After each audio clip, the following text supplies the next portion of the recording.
litige foncier est une monnaie courante au Gabon, surtout dans les grandes agglomérations, suite à l'exode rural, impliquant parfois des particuliers influents ou des entreprises prétendant avoir le droit sur des terres des autochtones, appellent l'obtention de certains documents administratifs qui parfois font polémique suite à leur démarche. C'est face à cette épineuse situation que le collectif des sinistrés d'Akaye, derrière le bâtiment Orca, 5e arrondissement de la commune de Libreville, a été face à la presse le 16 août 2024. Je suis Maman Yvonne. J'habite les endroits depuis 1989. Nous sommes venus là. C'était une forêt de marécage, de palétuviers. Et comme tout Gabonais, auparavant c'était nos parents qui étaient là. Quand nous sommes venus, pour certains c'est pour les études, pour d'autres c'est le travail. Et on a cherché à se loger, à se placer. Quand on vient ici, c'est une forêt. Maintenant, on va chercher à valoriser notre endroit. C'est comme ça qu'on écrit au cadastre. Le cadastre nous dit que la place que vous sollicitez n'a pas d'accès officiel. Donc, qu'est-ce qu'il fallait faire? Il fallait d'abord viabiliser. En ce moment, on a commencé à couper la mangrove, les palétuviers. Et petit à petit, nous avons fait des remblais au fur et à mesure des années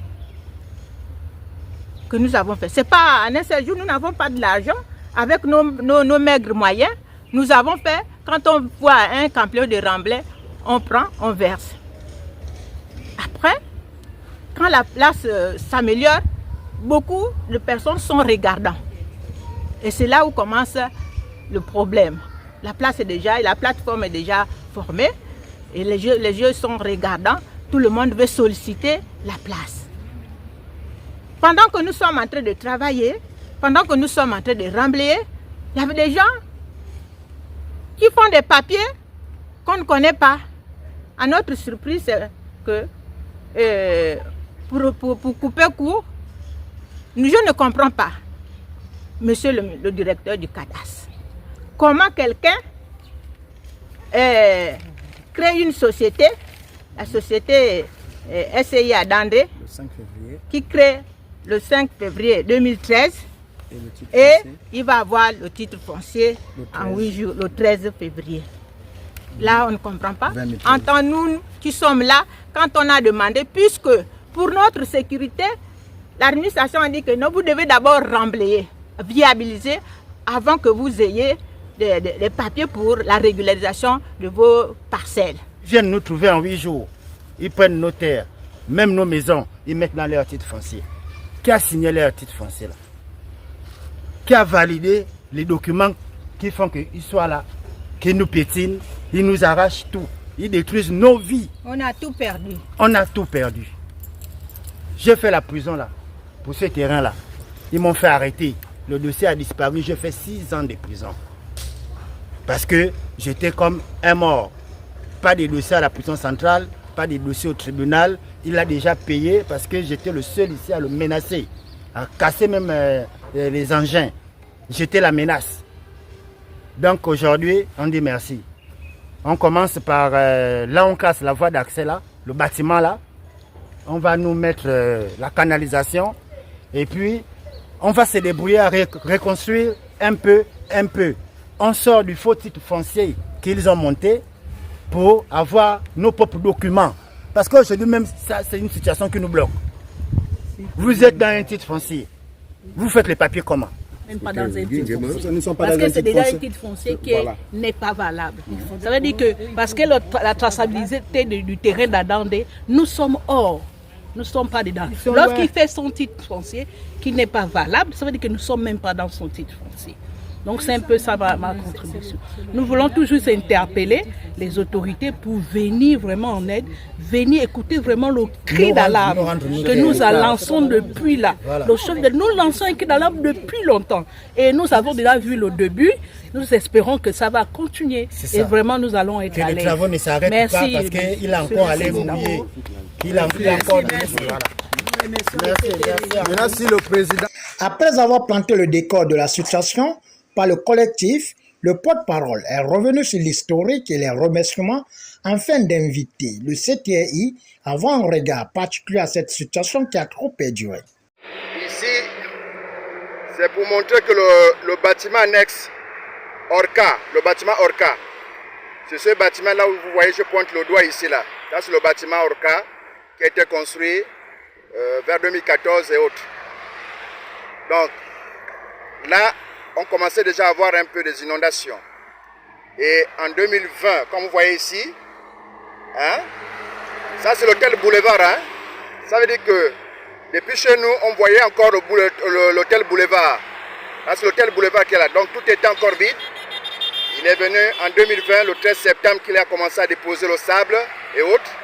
Alors que vous voyez ici, là, ça c'est chez M. Jabert, hein, la maison de chez M. Jabert, et le canal passait par là. Il y avait une conduite qui l'a bouché. Voilà pourquoi, pour vous dire que c'est pas, nous ne sommes pas en train d'accuser quelqu'un ou faire la chasse aux sorcières. Donc vous voyez qu'en 2020, à 2020, tout était possible.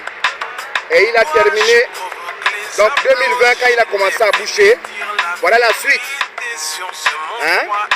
La maman Yvonne qui est là, ça c'est en 2020. Vous voyez non? 2020, la suite des dégâts, des inondations.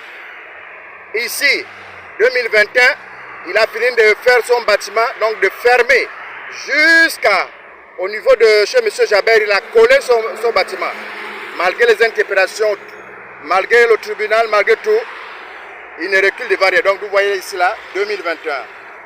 Voici la suite des dégâts qui a conduit jusqu'en 2024.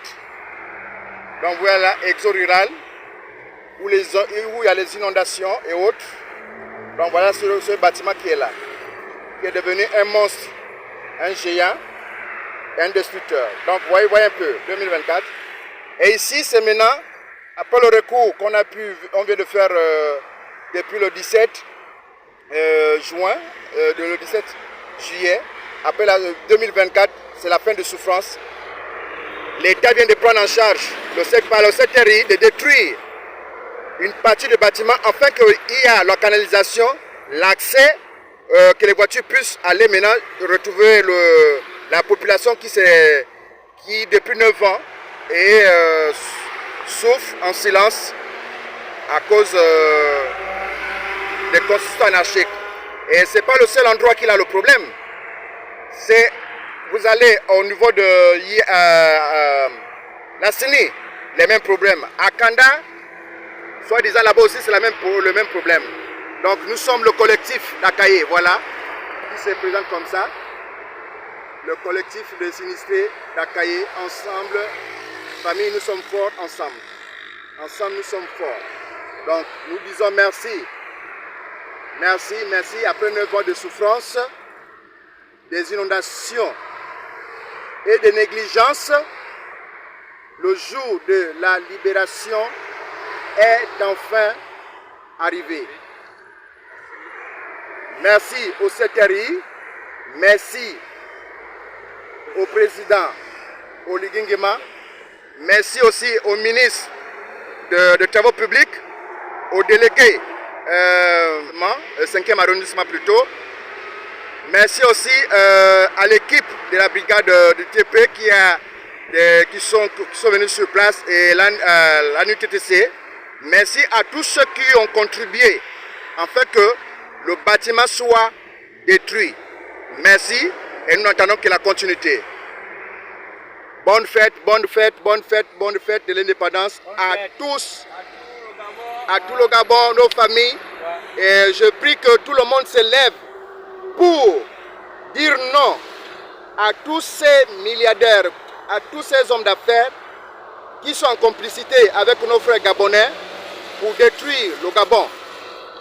Merci, merci, merci, merci, merci, merci, merci. Là, nous sommes au Carrefour Akaye. Bonne fête.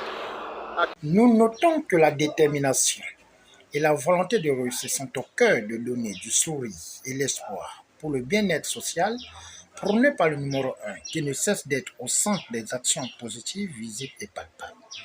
Raison pour laquelle les sinistrés invitent le président à mettre de l'eau dans le vin afin d'éviter un nouveau dégât sur le problème du foncier.